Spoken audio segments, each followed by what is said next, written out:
Having a great camp is just such a massive advantage. I mean, and you must feel that having trained with Khabib and his boys, like that having an elite camp like that when you're surrounded by killers, like you must rise up to the level of your competition that you're surrounded by. Yeah, you have to. There's not no weak link in that gym. Every single person in there is a monster. Like, you know, you have your regular gyms and you know that, oh, I could go with this guy because I'm feeling sore today. I'm feeling tired today. Let me roll with him. Yeah, let me coast a little bit and just go smooth. No, them, it's like, you want to go with me? You pick me? All right, let's go. And it's like, wait, okay. I thought you were a 135 pounder. And he's so strong, and he's so like I've rolled with Umar before, and I was like, dude, this guy is like a monster. And they don't have that fear themselves. Where you go to gyms and it's like, oh well, the bantamweight's on this side, the lightweight's on this side. No, they're all going together. What do they do for strength and conditioning? A lot of their stuff is just they do a lot of normal stuff after practice that like burnouts with. We'll hold a plank, heavy plank after we just grappled, sparred, and everything. We'll stay on our hands. We have to stay there for 2 minutes, 3 minutes until like Habib sees you like breaking, and then all right, push-ups, then jump squats, then lunges, and I think it's those little burnouts after practice when you're tired and your arms are dead that levels you up with strength. But they also do have a strength coach that they would do twice or 3 times a week while we were in Abu Dhabi, that he would put them more through like high reps for time. So they'll go from like doing shoulder presses to punching the bag, doing box jumps to like kicking the bag, little things like that.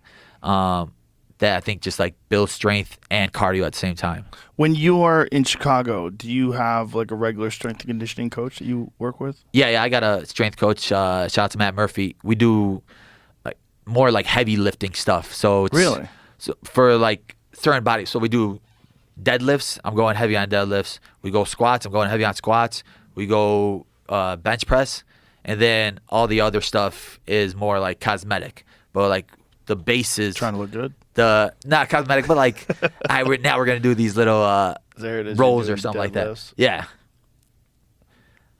And then farmer walks. Yeah, farmer walks. So when you're doing this stuff, like when you're saying you're doing heavy, like how heavy are you going? Are you doing a lot of like reps for strength or for conditioning, or is most of the shit you're doing heavy stuff? So out of camp, I'm doing more heavy.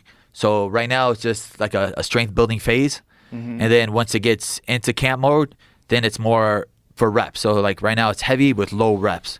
So if I'm benching, it's maybe 250 for like 4 or 5 reps, but they're like cluster sets where I'm putting it back on, then I bring it back down, then I explode back up with it.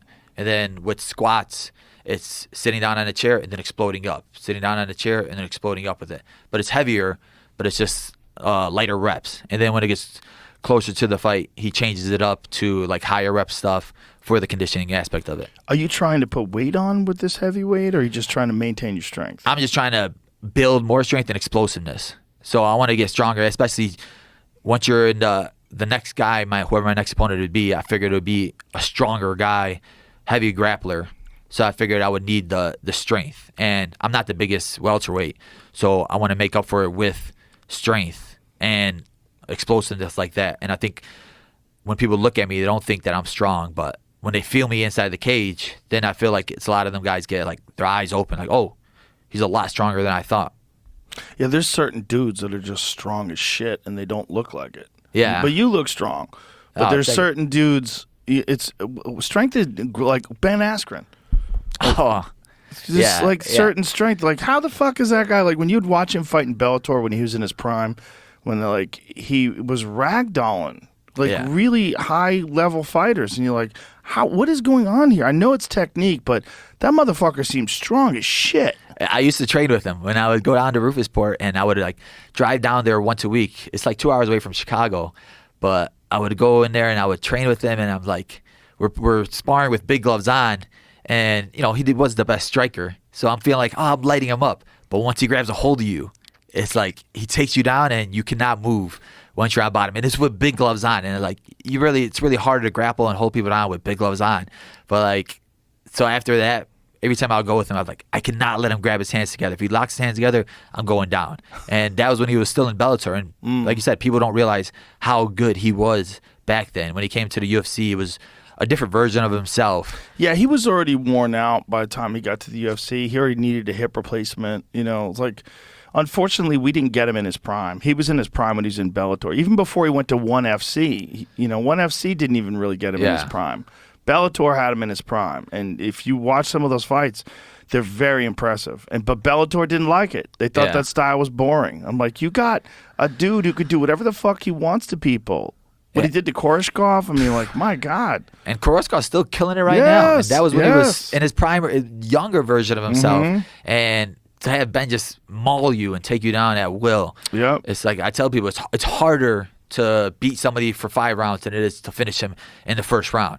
It's like, if I could beat you, dominate you for 25 straight minutes, that's a harder task than me going out there and finishing you in 1 minute, 1 kick. That's it. Like, those guys get all the credit, but it's like the guys like Ben, those are the ones that are having to push through for those full 25 minutes, dominating, knowing that all it takes is 1 punch or 1 kick, and they avoided all of that, got to be a world champion at ONE FC, at Bellator, and he just doesn't get the credit. I was like, people don't make sense. Well, it's interesting to watch someone who's like a real specialist, and Ben in his prime was a real specialist, where he really wasn't a good striker. He really didn't submit guys.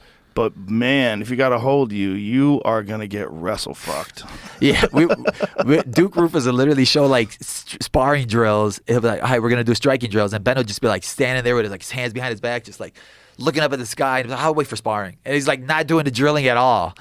And I was sitting there like, what the heck? But that's when I was, like, when he was boxing Jake, I was wondering how serious he was going to take it. Because I'm like, he doesn't take striking serious at all. And if you're a guy like Jake, who's athletic, he's tough, he's strong, all it takes is 1 punch to land. I'm like, I don't think Ben just took that fight serious at all. And he's one of those guys that I think nobody takes a loss better than like Ben Askren. Like he got knocked out by Masvidal, and he said, well, that sucked. Like went and tweeted, and I was like, I'm a terrible loser. If I lose, like, I don't want you to talk to me. I don't want to see anybody. I don't want you guys to come near me. So to like see guys like that, it's kind of like, you want to learn from guys like that, honestly. How to relax and just be yourself after a loss. Yeah. Boy, he got ruthlessly taunted on the internet, too. All the memes of him. Yeah.